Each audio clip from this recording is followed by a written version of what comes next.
In this chapter, we will be discussing self-monitoring. It is very important to monitor how your body is responding to the TPN.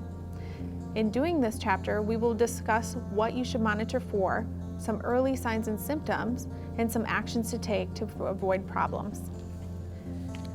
For this, you will need the initial log that is sent out during your first delivery, your self-monitoring TPN log, and your oral thermometer.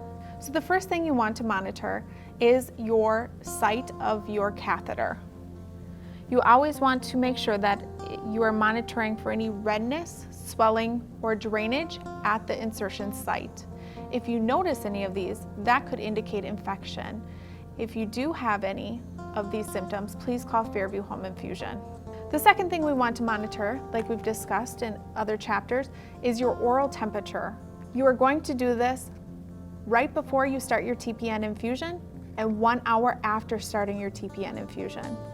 If you notice that you have 100 degree or higher temperature, if your temperature is 2 degrees above your baseline temperature, or on that second check after running the TPN for an hour, you notice that your temperature has increased by 2 degrees or more, you want to stop your infusion and call Fairview Home Infusion.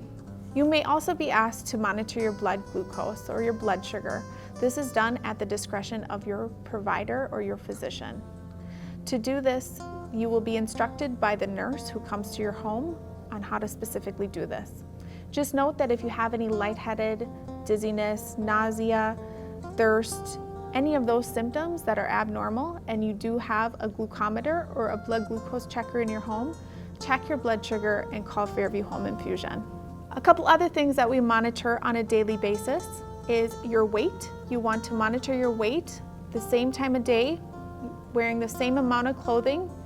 If you have a weight gain or a weight loss of 2 pounds in a day or 5 pounds in a week, you want to contact Fairview Home Infusion. This could indicate that you're getting too much or too little fluid in your TPN bag. You also want to record your intake. This includes your TPN, any hydration that you are doing, as well as anything that you are taking orally. You also want to monitor the amount of food and fluid going into your body. This includes your TPN, any hydration that you may be receiving IV additionally to your TPN, or any fluids that you take by mouth. You may also note any swelling on your feet or your hands, which may indicate too much fluid, or if you feel weak, your legs are crampy, that may indicate that there's too little fluid in your TPN bag. If any of these occur, call Fairview Home Infusion. You also want to monitor your output. This includes vomiting, diarrhea. If you have an ostomy or a fistula, the output from those. You also want to monitor the amount and color of your urine. If you're having decreased urine or the color is becoming darker, call Fairview Home Infusion.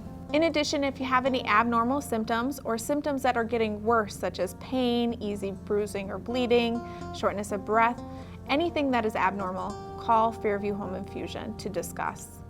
There is also a log at the back of your self-monitoring log where you can put all of your recorded routine daily monitoring.